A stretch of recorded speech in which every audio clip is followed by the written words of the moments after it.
Hello, I'm Malcolm Cox, and it's another glorious day here in Croxley Green, and so we're outside.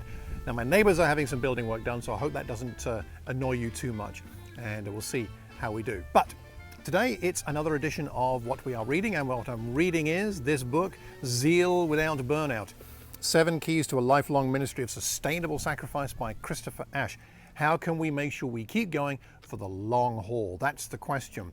And the topic in particular today is we need sleep and God does not. We need sleep, God does not. Psalm 121. He who watches over you will never slumber, not slumber. He who watches over Israel will neither slumber nor sleep. Now God does not sleep, but we need to sleep. And are we humble enough to accept this limitation and weakness? As it says in Psalm 127, in vain you rise early and stay up late, toiling for food to eat, for he grants sleep to those he loves. We need sleep, but God does not. So what is the point here? Is hard work wrong? Is sleeplessness at times wrong? Well, I don't believe that's what Christopher's saying. It's not what the Bible is saying, but there is hard work in the Christian life for sure. Whether you whatever your role, there is hard work. In Romans 16, Paul talks about this. He talks about Priscilla and Aquila who risked their lives for me in chapter 16, verse 4. Or Mary, he mentions, who worked very hard for you. And Persis, another woman who has worked very hard in the Lord. And then, of course, we've got Paul's own example. 2 Corinthians chapter 6.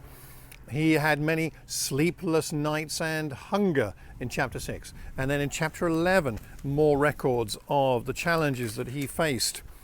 I am out of my mind, he says, I've worked much harder, been in prison more frequently, been flogged more severely, been exposed to death again and again. So hard work's not the issue. Jesus, I'm sure, was pretty tired a lot of the time. But it's not so much tiredness that is the question here, but exhaustion. Going beyond the limits that God has actually set for us. Having enough humility to say, I need sleep. Do you have a plan, a daily plan for refreshment? You need it and I need it. As Christopher says in his book, in this section on this topic, he makes the point that we need to understand the differences between us and God. If we neglect sleep, we are implicitly claiming an affinity with God that mortals should never claim. Are we trying to be, in a sense, like God in a way that God has not planned for us to be? We are mortal and we are limited. Can we accept that? There's a certain kind of bravado and false heroism that I've lived with, and perhaps others have too, where staying up extra late and being exhausted is seen as somehow a medal that you can earn as a Christian. Well, there are times of tiredness and real pouring out of ourselves for people and for the gospel, but there needs to be enough rest and refreshment that we can sustain the work that God has planned for us for the rest of our time that God has planned for us to be on this earth. Do you have a plan for such refreshment?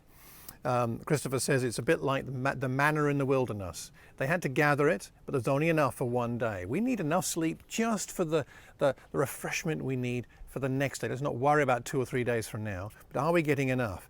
Do we have, as he says in his book, a wind down plan for the end of the day? This is something I've implemented recently, reading his book and some other things, that I do struggle to just switch off at night. I've got lots of things buzzing around my head, things I want to do, things that have happened, conversations I've had. I'm sure you have the same experience. Do we have a wind down plan? That's what we need, I think. I have a plan at the moment. I'll just share with you some of the things on my plan. I put this into an app I use called OmniFocus as a checklist, and I check it off every night just to make sure that I'm staying true to my plan, with the idea that over time it will become more habitual. So for example, firstly, this is about 9:30, 10 o'clock at night. Firstly, am I clear about tomorrow? Do I know what's happening tomorrow?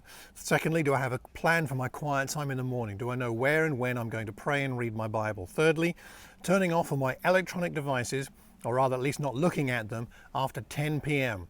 That's what works for me. Of course, this doesn't work every day. For example, Friday nights I'm down in Bracknell. It's a late night, a long drive home.